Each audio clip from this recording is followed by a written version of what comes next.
Most dashers don't get frustrated and quit dashing because they're lazy, okay?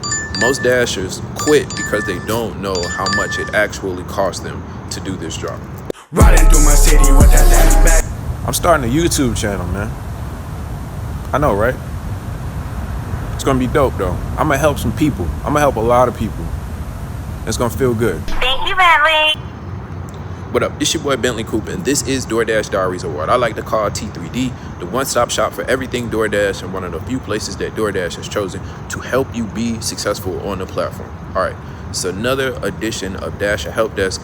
We got Natalie, and we're going back to the H10. Okay, so Natalie just got laid off from her job. She was previously a dasher, but by her calculations, last time she wasn't making any money. She sent me an email and asked if she was using the correct calculations. In this video, I'm gonna try to help her. I'm gonna try to help you too. If you are going to do this for an extended amount of time, gas isn't the only thing that we have to account for. You have to account for your total cost per mile, and there are some other things that we need to talk about. So the cost of insurance, maintenance, and wear and tear on your car. Natalie's driving an SUV, so for her SUV, we're looking at somewhere between 30 and 35 cents per mile. Every mile that you drive is gonna cost you something, and we have to make sure that we're accounting for it. Taking orders that are less than your cost per mile are gonna leave you in a situation where you're not making any money. All right, check this out, right? It always amazes me how people that do the exact same job as we do, okay, try to use fear to try to limit or lessen the accomplishments that we make, right? And the thing that so many dashers like to do, where they want to try to tell you what your cost per mile is and how much you made after all of that, it's really ridiculous. I'm gonna talk about that more later in the video. But for Natalie and for you, what I want to do is I want to give you a link that was created by the government, where you can put in the year, make, and model of your car, and the zip code that you drive it in, the number of miles that you drive over the course of the year, and it will tell you what your cost per mile is, how much it literally tells you how much it costs you to operate your car. Their words, not mine. Click the link down in the description.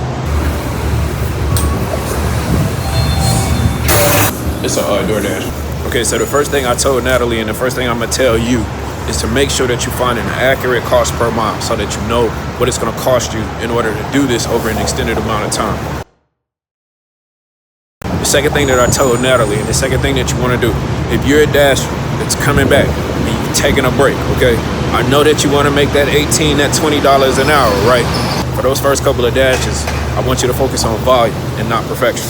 We're gonna assume two things, okay? So we're gonna assume that DoorDash is ran by an algorithm, and we're gonna assume that you have some type of rank, okay? As of right now, you've been gone for too long. The algorithm doesn't have enough information to give you an accurate rank. So just like when you first started, it's gonna use those first couple of dashes to figure out what type of dasher you are. Hello. How you doing today? Good, how are you? Good. I got this one right here. If you are starting fresh or you're just coming back off of a break, I want to give you a system that I use, okay? I go into this in more depth in my course, Dasher Dojo, but I'm going to give you a high-level overview here in this video. It's called the PACE formula, okay? P stands for plan ahead.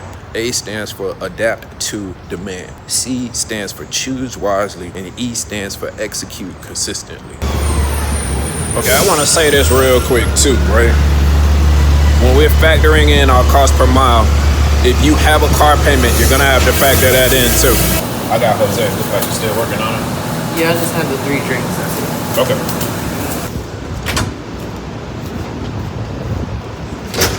it. Okay. Actionable tips for this video. So number one, most important, I need you to click the link down in the description.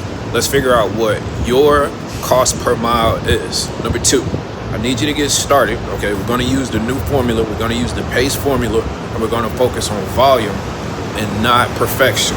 Like I said before, in the course, I'll go over full detail about the PACE formula. 7 videos, 35 minutes, take it from 0 to hero. I said I was gonna talk about this earlier in the video. I'm gonna hit on this real quick. Okay, you can have 2 people that work at Walmart make the exact same hourly wage, but hardly ever have the exact same take home, okay? But we don't see people saying you work at Walmart, you don't make $20 an hour, you only make 14.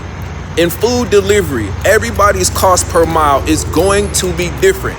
And unless you know someone's exact situation, trying to guess their net earnings at its highest level is inaccurate, but at its lowest level is unnecessary and disrespectful. When I go apply for an apartment, they ask me for my gross earnings. When I go and try to get a house, when I try to get a loan, they ask me for my gross earnings. They don't ask me how much I make after I subtract my cost per mile. If you made it this far in the video, I think that we should be friends. Consider hitting the subscribe button down below so that as new videos come out, you'll be the first to know. If you want me to take a look at your dash, if you want me to take a look at your dash, just shoot me an email, 1-helpdesk@gmail.com. All right, I may shoot you some questions, some follow-up questions, but I'll get back to you. I got a new email, we got a new system, we got a new process. All right, hit me up. Okay, this your boy Bentley Koup. I'm out.